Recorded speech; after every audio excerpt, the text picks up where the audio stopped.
Welcome back to Lingoni English. My name's Haley. Today, we are going to work on the prepositions of time. At, in, and on. We're going to start small, with clock time. If someone asks me, "What time are you going to the gym?" I might respond with, "I am going at 8 o'clock," or "I am going at 8," or simply, "at 8." So when we're talking about clock time of the past and future, we use at plus the time. Another example. Josh called me last night at 11. Again, we have at plus the time in the past, 11, at 11. So, those are the clock times of the past and future. But what about when we want to talk about the present? Now remember, when you're trying to tell someone the time right now, you simply say, "It's 2," or "It's 2 o'clock." No preposition needed. All right, let's move on to days and dates. For a specific day, date, or holiday, we use on before it. For example, on Friday, I am going to bring my uncle some food. Now, Friday is one of the 7 days of the week, so we use on before it. On Friday, I'm going to bring my uncle some food. Let's try another. The wedding will be on June 15th. June 15th is a specific date, so again, we use on. The wedding will be on June 15th. Now let's look at a holiday. On Halloween, Karen likes to wear a witch costume. Halloween is a holiday, so again, we use on before it. On Halloween, Karen likes to wear a witch costume. Okay, so we've seen at plus clock time and on plus day, date, or holiday. But what about in? In is often used to describe periods or lengths of time. This includes months. My birthday is in February. Jack is coming to visit in October. Jack will be visiting sometime in October. You can also use in with seasons. It's always rainy in spring. Or people bake more in the winter.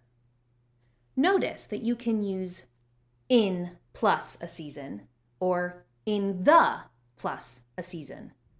So in winter or in the winter.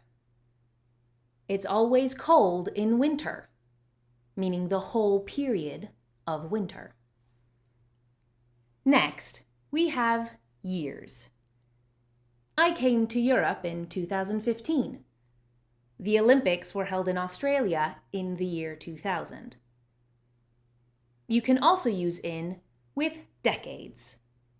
So, Whitney Houston became popular in the 1980s. This means sometime between 1980 and 1990. Lastly, we can also use in with centuries. So, phones were invented or made for the first time in the 1800s. All right, now there's one last thing missing, and that is time of day, such as morning, afternoon, evening, and night. Now, most of these go in the last group, using in as the preposition. In the morning, in the afternoon, in the evening. But it couldn't be that easy, right? So just to make things difficult, we say at night. For example, Wesley went to work in the morning and came home at at night. Wesley went to work in the morning and came home at night.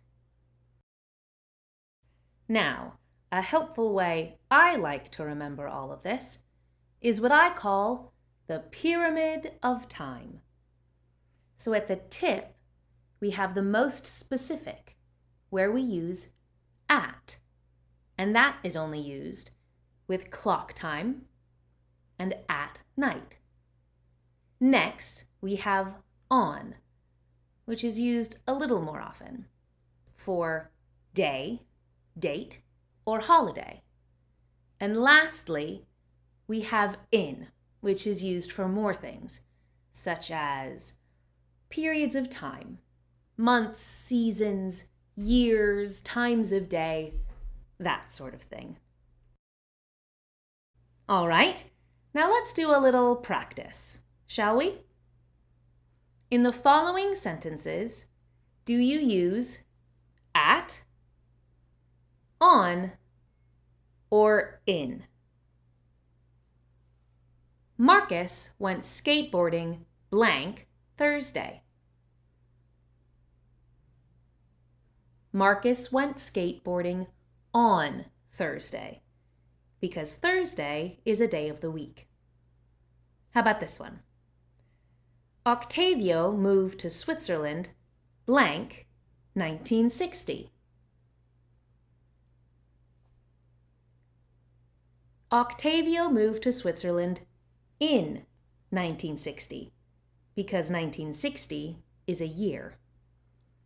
And lastly, my phone stopped working blank 2 o'clock. My phone stopped working at 2 o'clock because you're talking about clock time. And there you have it, when to use the prepositions of time in English. Now, what month were you born in? What time did you wake up today? What do you like to do on your favorite holiday? Let us know, using the correct preposition, in the comments below. Thanks for watching Lingoni English. See you next time.